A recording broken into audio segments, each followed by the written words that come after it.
Hi everyone, it's Alicia Brasher here at Cosmic Gateway. I am joined by Rebecca Rose. This will be part two. So if you haven't watched part one, I'll put the details in the description box below where you can go and see part one, where Rebecca was talking about her experiences on Montauk and on the moon. We covered, various different aspects of satanic ritual abuse and human trafficking, but also we talked about the lighter aspect and the reasons why, and the light ships. And this is really a conversation to look at the polarities of, dark and light when it comes to disclosure and the transformation that's happening within humanity right now. So Rebecca, thank you. Welcome back. I guess we'll dive right back into where we left off. And I think, following your journey and your story, I think we were at the moon. And Were we Dulce, on the moon? yeah. Yeah. Right, you're right. We were at no, where were we in the chronology? Like for so much of this, we have to go like even in my own reckoning with all my material, all my memories, it's like I have to move beyond my linear thinking and ideas around space and around time. But so it's, yeah, of course, if we're in a linear interview, speaking linear, language with a sort of linear time frame, I'm always trying to stick things into that, yeah, the chronological sequence. So yeah, tangents do happen and they kind of need to, especially as we're getting more off world in our conversation, for sure. So the moon, let's see. I think I finished up. I mean, the main points about the moon, I did want to maybe underscore the, at least again at that time, the significance in the later 70s of the galactic slave trade as a hub and a point of barter. It seemed like from this particular location, and then that seemed to slack off when I was 6, 7, 8-ish. Let's see, 8. I don't remember exactly an endpoint on it, like a night or a date in time when it stopped. But when I was 9, I remember very clearly being taken to, this was where my service, much longer tenure, uninterrupted, unbroken service that began in Mars, was all, taken from, I remember, being taken, as I described in the last video, out the side of my, beings coming, they were, remember ant beings working with grays, with these abductions that happened at night while I was having a night terror, moving outside the wall of the, like a portal is opened up or something, like through the wall of the house. And I remember looking back in the backyard and the trees and kind of someplace not on the ground, and there was a light on the kitchen for some reason, and I was like, oh, this is not going to be good. I can feel it already. Here we go. And I couldn't do anything. I was just like my mind seeing that. And at the same time, I'm being taken up into the Light Alliance ship, which I just spoke about in our last segment. So being sent 2 places at once.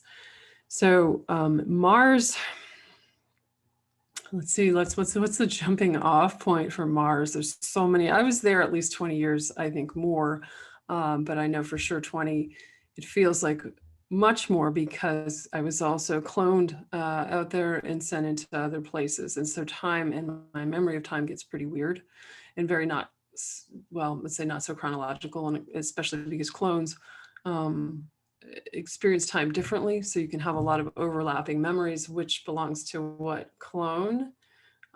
So let me see where we could, I was little. I mean, I was 9 years old when I was taken there. And of course I aged through the course of my, in sterilized more terms or domesticated terms, we could say service, I would call it enslavement. And do listen to the first episode because it talks about my family involvement and how this all happened. My father's involvement with the dark ops. So my first, what I remember first, is a kind of extensive training, extensive testing and training, and being First real thing I remember coherently is, within the training is operating with my mind. Remember, this is all, I'm wanted for psychic capacity, mainly mind to mind interfacing with different craft, different objects, different beings. That was the psychic capacities are amplified during these programs. And we are altered, this is moving toward talk about, this is a super soldier, what is colloquially known as a super soldier program, with being endpoint being the production of a weaponized asset. Me, difficult way to talk about a human, but that is the end product of this particular program. So I just wanted to sort of outline that so it makes sense why I'm talking about operating a killing machine with my mind. As a child, I'm being trained to interface with a type of craft or type of machine, but not, it is a machine, but it's more than like a dump truck or something like that. That's very like mechanical in 3D terms. There's more to it because particularly off-world, the controllers of these, the whole program, they're working with extraterrestrials. A lot of this is ET technology. So things get really different, as you guys know, from Earth, sort of, speaking of Earth technology. So I'm working with it. I remember it having claws and like a large sort of, it seemed like I was just working with it had a kind of consciousness. I can't quite explain that in, again, linear terms, but the point was training me to just train with the mind, be able to operate not with your hands, but with your psychic capacity, whatever, my job is. So I was being trained as a killing machine. Again, that's the end point. It happens over many years. Some of our training with another group, another group of similar age, our training began with a lot of simulations, simulated battle, simulated scenes we weren't always sure what was real and what wasn't. And that was part of the mind control programming back on Earth. What is real, what is truth and what is fiction? I'm very much a controlled and owned being at this point, and that continues for the duration of my servitude. Not a free being, but a controlled being and a mind-controlled being in many, many ways. So after that, there's a lot, they're very, very good at producing a very well trained high-tech asset. They will spend years doing this. And then in my case, cloning allows them to then trade the asset to other groups, other human agencies, or possibly non-human agencies that are more or less playing on the same team. There's a lot to that. But I was trained eventually as I got older to pilot, and again, working with my mind to operate craft on some level. I was also, to be clear, chemically, biologically, technically enhanced, so electronically enhanced throughout different stages of this. It starts small and it gets bigger and bigger and bigger. So first it's kind of doing the stuff on the ground with the craft in a smaller way. It's all kind of school. I remember being, put into this is far out, man, put into a computerized program. They could tweak me once I got mechanical enough. This could happen digitally in a very highly advanced program, and then spit me out on a kind of battlefield. And I believe this was for training purposes. And so that they could configure me in a certain way for specific ends. Far out, it took me a while to digest that, but that's very much part of, it makes the training stuff easier. And it also can be, as I said, rather confusing about what's real and what's not. We were trained to really be on alert, to protect ourselves and be on offense, at all times. That was sort of the, produce a killing machine, produce a high-tech killing machine that can be controlled, that is part human and part AI, very advanced AI. I call it a cyborg. That's always the language that came for me. It's part cybernetic or part mechanical and part biological. So I was trained. Piloting is some of my best memories from being off-world, piloting on Mars. At some point, I progressed to being able to just operate in flight on my own, and that is some really beautiful memory for me. Like, if there is beautiful memory to be had in this, it's flying. And for some reason, I'm always, if I'm out on patrol, we're always patrolling. We were protecting a base from native, we weren't really wanted where we were. This base, as I recall, it was just south of, the equator on Mars, just south. So close to the center, but just south of that.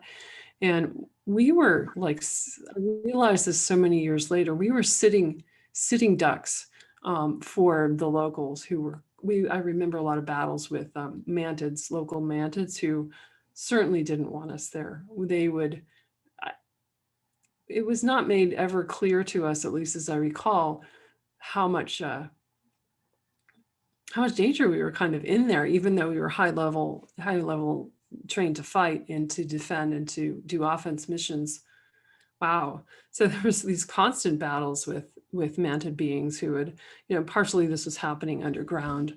But I still have quite a lot of amnesia about, I have a more flashbacky kind of memories with definitely trauma attached to some of the more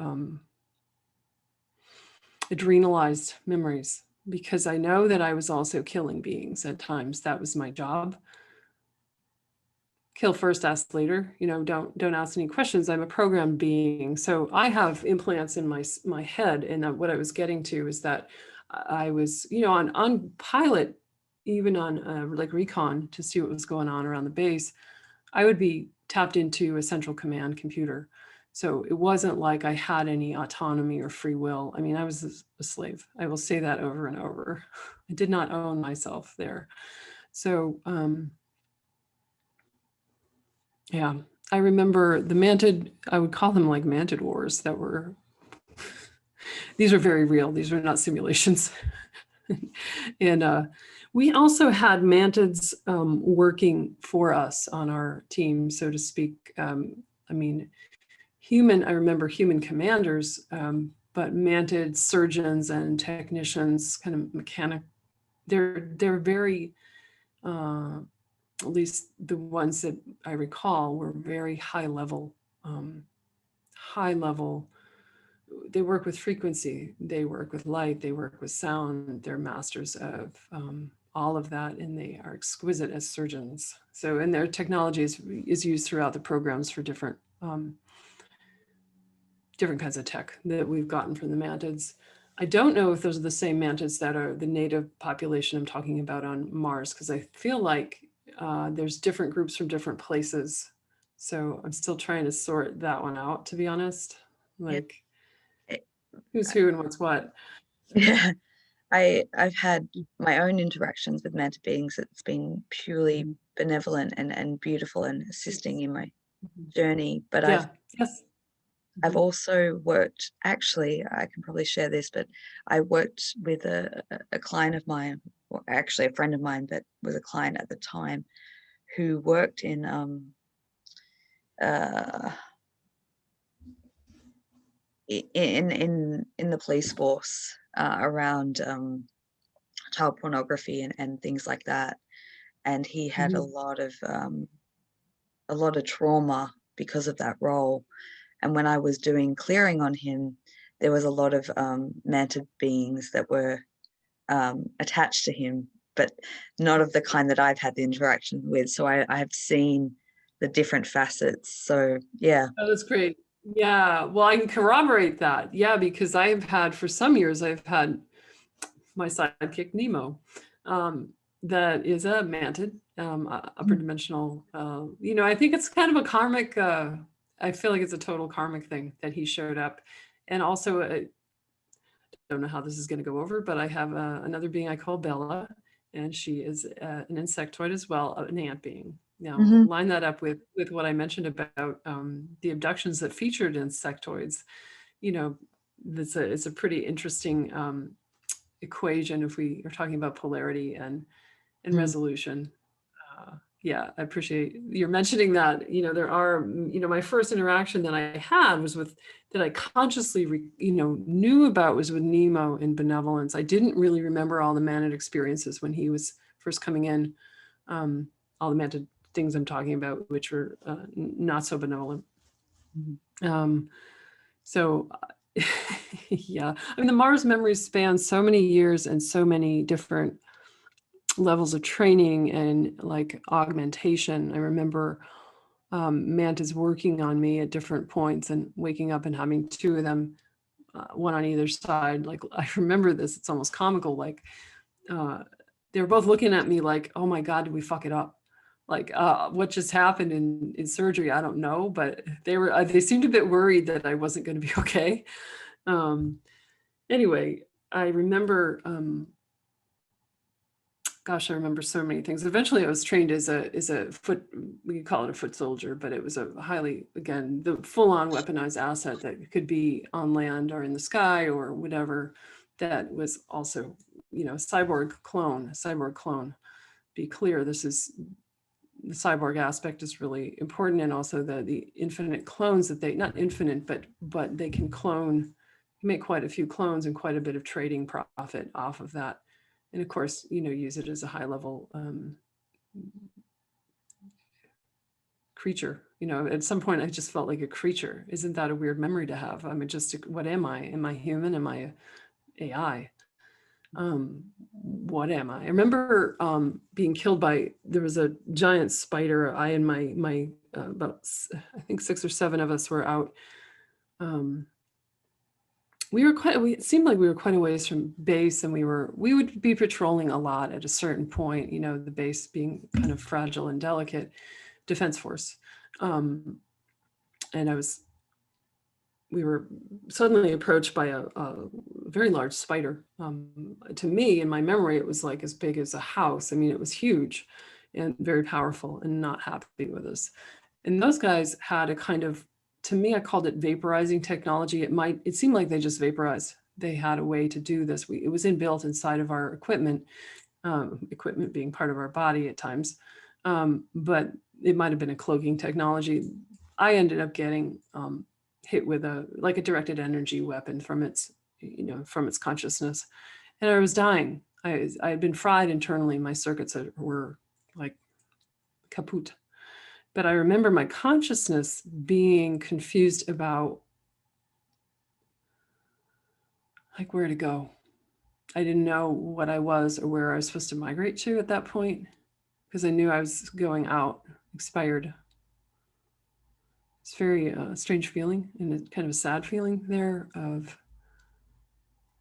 I don't even know how to describe it. It was very lonely. That memory is very lonely and sad. Yeah. No. And there's the whole bigger question of clone consciousness, cloning in general.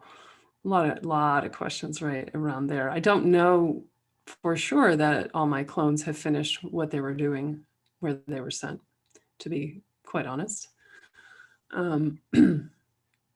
I have, oh, go ahead.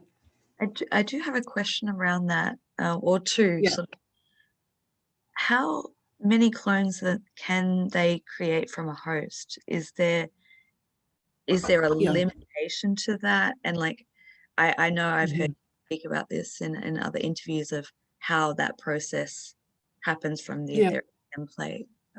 If you could go into that just a little bit. Yeah, I mean, it's, of course, everything I'm talking about, I'm sure people have 100, I mean, you should have me back for a Q&A. Yes. We'll go live, because I would love that. I mean, it'd be impossible not to have many questions, because this is where we're getting way beyond what we understand as human in our conceptual mind. So there's different ways to make a clone, different levels of advancement, or, you could make, you could buy, like, you could go to the dollar store and buy something you needed, or you could go to a finer place and get what you needed, and the difference would be very clear in quality. So there's different qualities of, being, and the ones you make really quick are not going to be as, it depends what your application is. What is the mission of this clone? How long do we need it? How well do we need it to perform? How many levels of advancement does it have? So the more complicated the being is, I think those can tend to be, how much consciousness does it have to have? What I was shown, as far as, and what I understand about cloning, one way that I'm aware of is to take the etheric template of a human, in my case anyway, human, in this example, and the etheric template being our blueprint that's made of energy that contains all the information of, for example, me sitting here, everything about me, from my biology into all the other unseen components, preserve that etheric body somehow, and then grow biology around it. And you can use that quite a bit. But it's a very salient question about how long can you clone? How far does this go? How long can we take it? And it also depends on where did we get the tech? What group gave us the tech? Because some of it is going to be more advanced, and versus beginnings of the program versus now, I think what they're able to do is probably much more advanced than what was going on in the 1970s. Right. I don't know for sure, but high level ET technology has been out there a long time. So not to say that 70s technology was not was especially crude, but there is a difference, I think, with what's happening now and how far the humans have come to augment that. So I don't have a direct, a pat answer for that question, but there is a limit. Just like using a regen tank, eventually degrades the atomic structure and molecular bonds of a being, of a creature, a living organism. You can't stick somebody in a regen tank over and over and over without degradation. So there are limits. I'm not totally familiar with all of that. It's definitely a subject that I am tuning in more and more to, because it's so applicable. And because people have we have so many questions, especially as, with the transhumanist agenda on the planet, the New World Order, there's, we know that this has been going on, and I'm sure they would like to create more and more of that.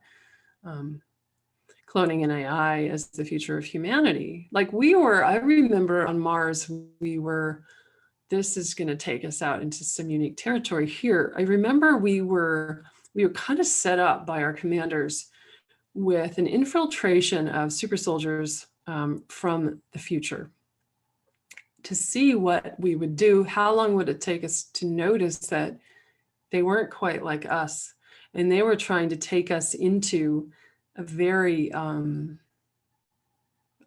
let's just call it what it is, a very negative future for humanity, where the beings were more powerful than we were. Their augmentations were really, there was hardly any human left at all. It seemed to me like, but the problem that I saw here is that they were vulnerable and that they could not at all think for themselves.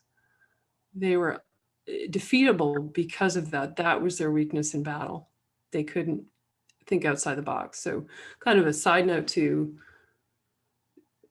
the human agenda of which we're speaking, we know there's lots of problems with this and reasons that it will not really work in the end. But I remember Draco on the moon during my service there saying, here we have everything we need to create a completely controllable race, completely perfect human. We have everything we need. I mean, that kind of sums up some of what this more, the nefarious agenda is underwriting some of this stuff.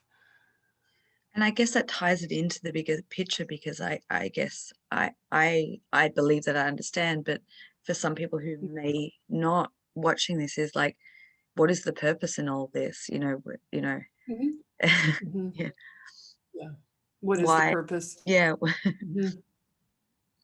Yeah, there's so many branches of that. And there, to be clear too, there's different, we say a lot of times it's the secret space program, but there's various different agencies that have created different programs or consortiums that are working together, different agencies with different agendas, offense missions, defense missions, expanding the empire kind of missions, doing experiments that can't be done on Earth, and creating, of course, a lot of what I've spoken of is experimental beings, lab beings, creatures, creations, the perfect human, transhumanism, New World Order agendas. Some of it is probably more about, patrolling the solar system and such, but what it's all a service to self agenda. It's all a service to self agenda, unless we're getting into the more benevolent programs with what I spoke of with the Light Alliance. But these programs are steeped in polarity, duality. They're actually, the epitome of all of that. Conquest. And, then we've got the galactic slave trade stuff happening. It's huge. That's it's a currency. So the agenda's just taken up in technology from what it is on Earth. It's if we want to go down the road of talking about a prison planet on Earth, that analogy, that's just extending it into the aspect of our solar system. And now, again, I'm speaking, I don't want to make huge generalizations, just speaking about what I've experienced and what I learned from being out there in my particular case. I've also heard you talk about talking about the funding of these programs and where that funding comes from. Mm-hmm. Can you go into that a little bit? Because that I have really a gets feeling me I know what going. you're talking about. I've mentioned before, I don't know exactly where all the funding comes from. I mean, these are various black budget operations. But I had mentioned before about the Draco. I know about the Draco somewhat because they owned me on Planet X. I haven't even talked about that yet. I was traded to them and owned by them. They had a huge slave operation at this time, which would have been in the 90s, going on, a hub for trade going on there in the atmosphere. And on the moon, in what was going on in Dulce, some of that was ending up as like harvest or product for being traded. What I had seen also was that the Draco have, because of their interactions with Earth humans and participation in ritual, dark ritual, they've built a bit of an empire around human adrenochrome. They've traded in human adrenochrome. I think that's what you were talking about. Yeah, that part, and then no, keep going. I'll come back. Yeah, I mean, that's pretty dark, but there's, it's not just wanted on world. I think other beings, other, dark beings, the human endocrine system is like, that's a lot of what the Greys are interested in. Look at the cattle mutilations down in the San Luis Valley area of Southern Colorado, not too far from Dulce. Different things that are going on with what I saw in the lab. The human endocrine system is like gold for the Greys.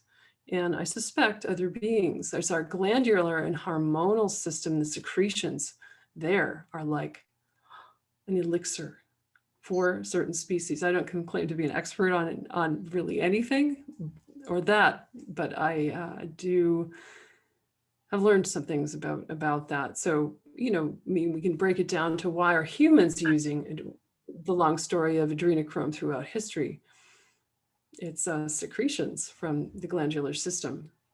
They're so desirable in that case, and from the likely child who's at the height of terror right before death. So sorry, just calling it what it is. So it all comes down to the liquid gold of the human endocrine system and what it's capable of producing. The Greys being, there's different, we have tall Greys and short Greys, but we also have different, I don't know whether to call them sub-races or different groups that come from different star systems and so on. Many of them have a degraded morphology because themselves have been experimented on, and they've also done a lot of damage to their own genetics. So they are trying to get that to the place where they've got some hope for getting back into a more, how do I call it, ascended aspect of their genes, like saving themselves physically. They're fucked up. So I kind of got off topic there, but I hope I explained a little bit more of the Draco, the adrenochrome, and how the heck that ties in. It's trading it off to other races. Yeah, I've heard you say something really beautiful, and it struck me so deep. And you were like, it comes down to the trade of technology and DNA and genetics. And it's really this trade-off of these different, agendas and different different agendas, different beings, different races that are kind of trying to look for survival, so I guess it's looking into the history of how they are, where they got to, and it's so vast. Fascinating. It's so vast. Yeah, it's vast, and it is. I remember I was given a vision of, going back to my father in his Zeta story and the original group that, I just was shown a vision of this vast archonic energy field coming into Zeta Reticuli and creating darkness in the population there. And as I said before, I do think if you look far back enough into the Zeta Reticuli original blueprint, you will find some benevolence there. Some people might not like that, throw rocks at me, but that's just reporting what I've seen. But it was interesting to be taken back into this, millennia ago of manipulation and the archonic field of darkness coming in and just, hey, we're going to do this over here. We're really going to fuck up this race. Oh, okay. And so some of them volunteered to leave, some of them had to leave, just basically creating polarity, creating the creation of polarity. This is tracing things back really far. It's just kind of like a perpetuating cycle, isn't it? Like, because it goes from one planet to one race, and then the flow-on effect. And I kind of get the sense of where we're at, not just on Earth's ascension trajectory, but on a cosmic level, it's kind of rewriting, trying to go back to its original. Maybe that's just me in my idyllic world, but it's kind of like we're kind of at the precipice, because we're such a genetic mix that one point, I don't know if you agree with me on this, but it can create a ripple effect and sort of going back and clearing timelines. Definitely. Yeah. I'm on that page. Yeah. I feel like we're all moving, toward unity and that back into the unified field of collective consciousness. Even though we're all unique, there's that vibration that is taking us back into the primary element of creation that exists, inside of all our cells. That's there. We remember that somewhere deep inside of our ancient history. It's written in our biology. Really. So I just got to feel that. Like, I just felt this spark of light go into me when you said that. Yeah. And I'm so glad we're able to kind of keep bringing it around into these lighter pockets of or we could call it also the bigger picture of what all's happening here and why any of this, right? Why am I walking around on the human plane right now? I suppose for me, I would say I volunteered to be here and do all this. But it's so interesting, the interactions with other races and what they may be teaching me over time, or the more negative or regressed races versus the light, and how things started. I feel like my guides are always showing me these bigger visions that must be part of my plan of understanding of I have a Draco aspect. I have a being, I'll call her Tia. She's called Tia, and she came in to kind of help me bring myself back into my power from being co-opted with a lot of negative Draco stuff and negative Draco in my bloodline that has been there. Draco, I believe in the DNA, my mother's family. This, I said at the beginning of segment 1, very desirable for the programs. But Tia came in at a point on my journey where I was really starting to heal and clear all of this from my being, from my body, from my field, and so forth. And is a it's kind of interesting bringing it back into the cosmic story of different races. Draco, with her group, they originally came from the Draco constellation, but they went to Lyra during, the ancient wars, galactic wars, and they ended up being subsumed by the Lyran culture and became basically over time, a long time, they stayed around and became, I don't know how else to say, they became light.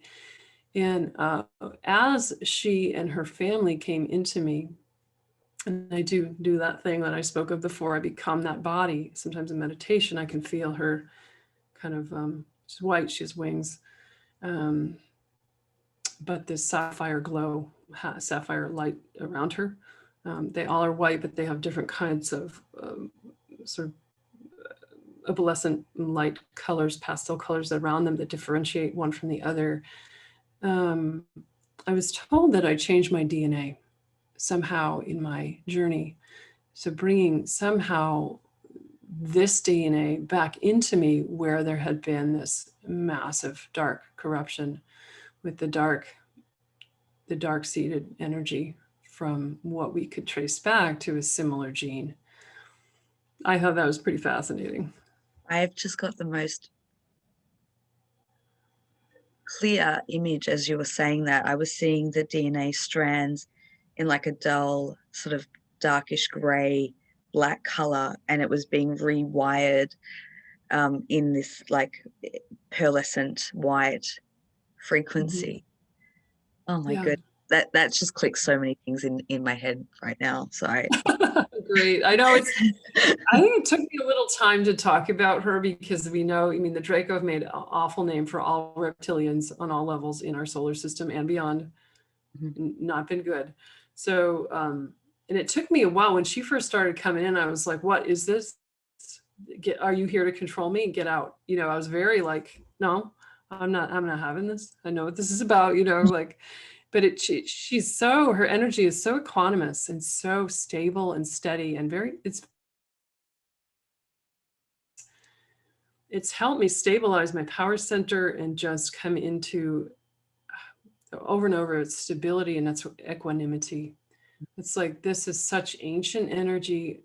She's been on in this sphere for so long, millennia. They've seen everything come and go. They've seen polarity rise and as if fall also. The beginning and end of all of this is also seemed to be written into her, which is, I find, very majestic. So this is not unique to Alicia and I. Like, everybody out there has the capacity to tap into their own unique multidimensional experience, I believe. I mean, there's a level of capacity, and I think you said this before, that we all have that ability. Yeah, so I wanted to just share that about as we were getting into like origin stories, galactic wars, Orion wars, Lyran energies, and so many big stories of our solar system. In the inception, where does light and dark, how did all this happen and how are we getting out? It's so fascinating. When I asked about where did all this begin with with all of this, with the frequencies that create this global cabal of child, pornography and the satanic abuse and so on. It was all the messages I were given. I mean, this whole dark web, this whole fucking huge dark web. I was taken back to, it's like, how this happened is humanity got separated from the God within. That's where the nugget started, and it grew like watering a dark seed, and it just spread when we started worshiping a God outside of ourselves.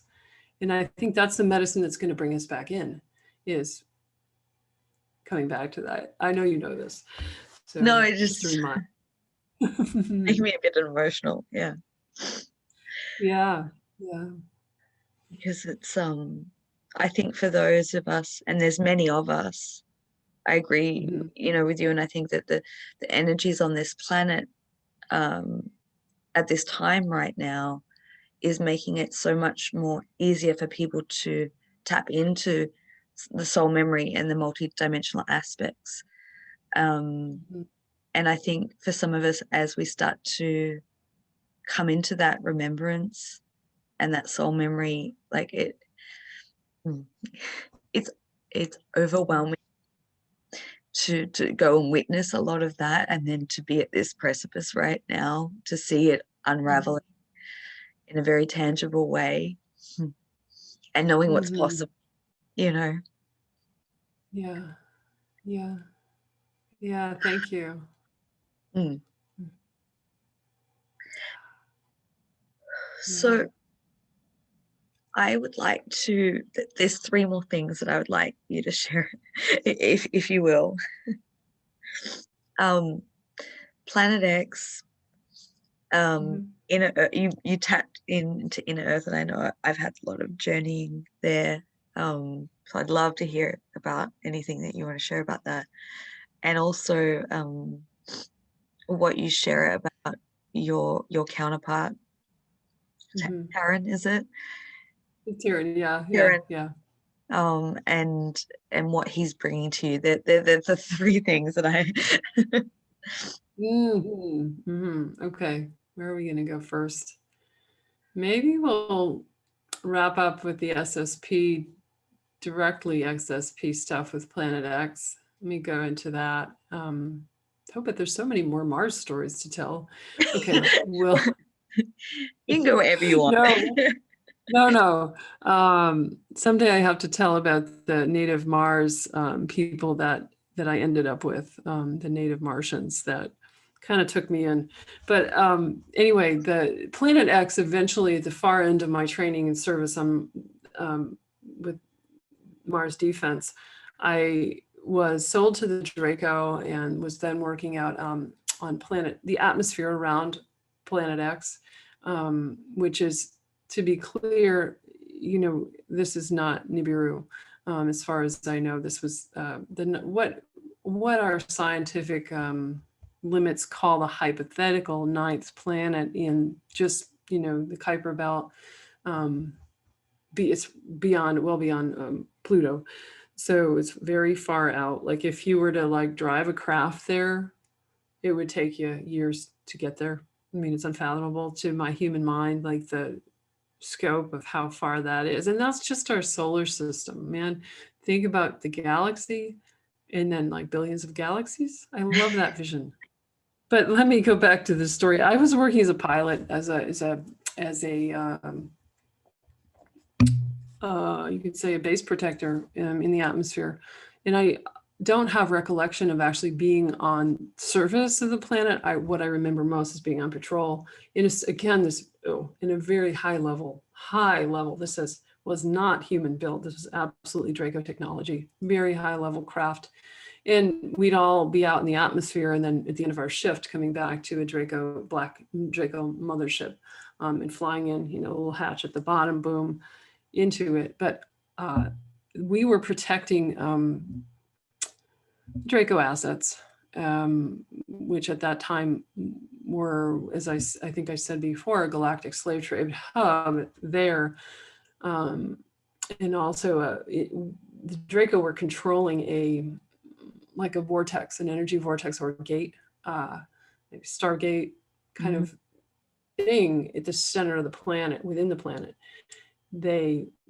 Part of what we were doing was also protecting that for them.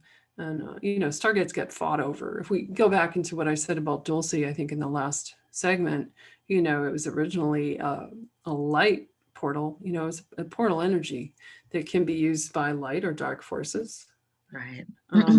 So yeah, a lot of battling over that kind of stuff. So basically, I mean, that's the sort of, cliff notes on that. And those are some of I've spoken of this in interviews before, of how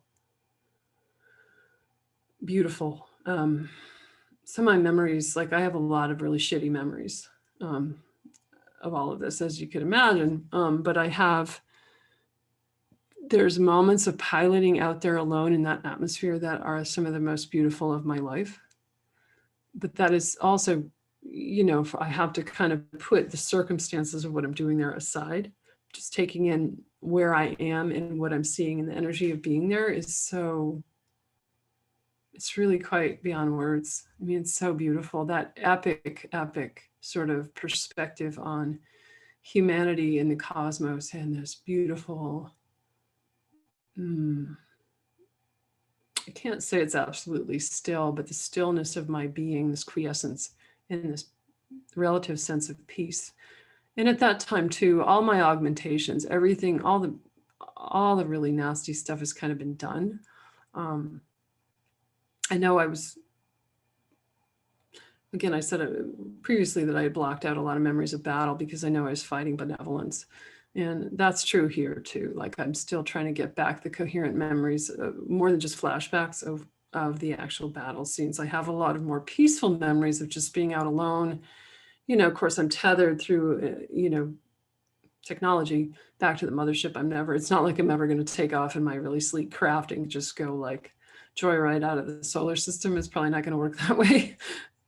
I'm not free, but I know you can feel that, the exquisite energy of that, just the bigness, the vastness, the cosmic continuum of space in its vibration. There's a purity to that does transcend everything I've spoken about in this interview. So I will always remember those memories, and the feeling of that spaciousness. And the craft looked kind of like black, sleek, kind of mantle, almost like a manta ray. And it was definitely all mind to mind piloting. The operation of it was not terribly mechanical in the traditional conventional sense. So that craft felt like it was alive, very much alive. So maybe we could, yeah. I love hearing there's a you lot to share that, because I can feel and see it's, yeah, thank you. Yeah. So I do have other questions, because obviously all this has taken place over the last sort of 30 years in linear time, 30, 40 years. Mm-hmm. Do you have any sort of insight into where things are at now with the slave trade off world, and like, where is all that at in present day time? Yeah, that's a great one, because I have asked that myself. Like, it feels like when I have looked psychically at this whole question and equation, it feels to be like that was much more of a pinnacle of that kind of stuff then. I think it's been very significantly reduced, which is a victory. I mean, things are still going on, and I think they've taken things in different directions. It's such a complex equation, and I don't actually have all the answers there, but like when I look psychically into Dulce, it feels very much like a ghost town. Like, there's not a lot going on there. And I don't know if that's a particularly recent thing that has shifted the vibration as our planetary vibration shifts. We see more of a bifurcation of timeline. These things will naturally be falling away. You must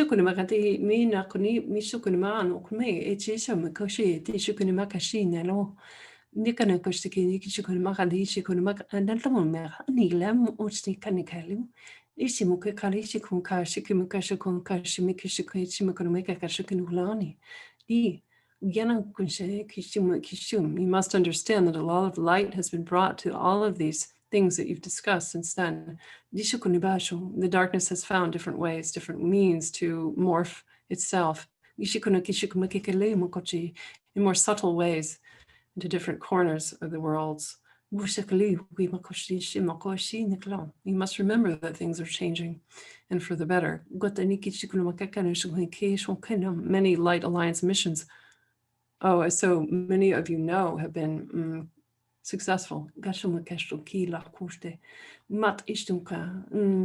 It is up to humanity to create the bifurcation of these timelines in so many ways.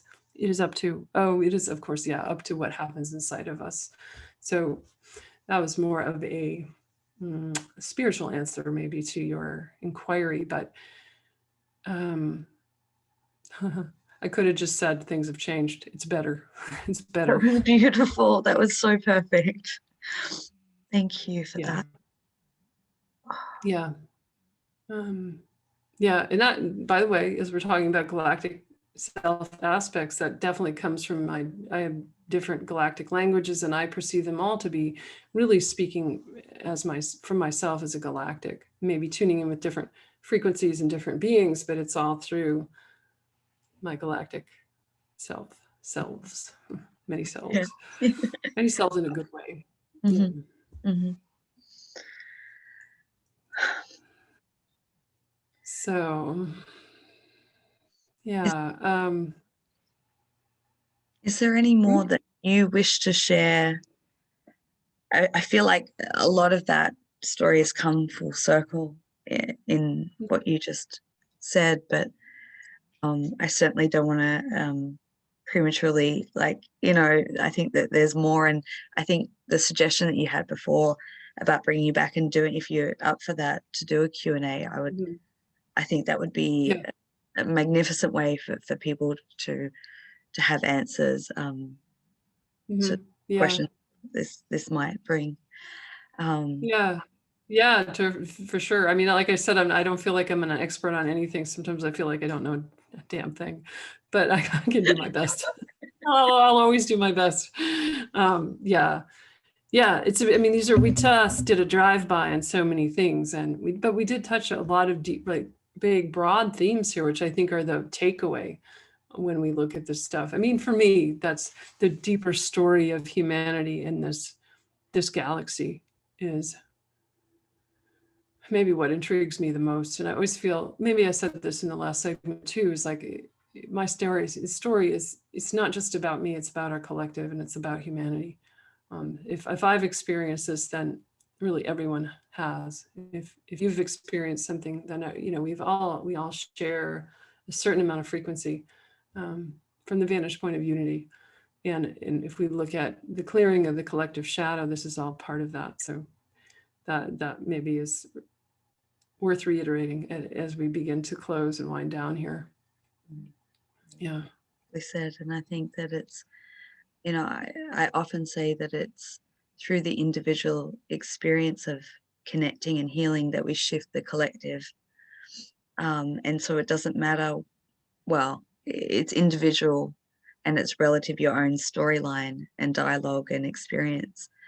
But as you go through that and transcend that experience, that's why healing is so important on an individual level, because it impacts the collective field. And I hope that people because we all have shadows to clear. We all have our greatness, our brilliance, and our many aspects that support us. So, it's bringing those light and dark aspects to meld as one so that it can be whole in its entirety. And that's what we're doing on an individual and on a, collective level as well. So. Yeah, beautifully. We're on a good riff here, really.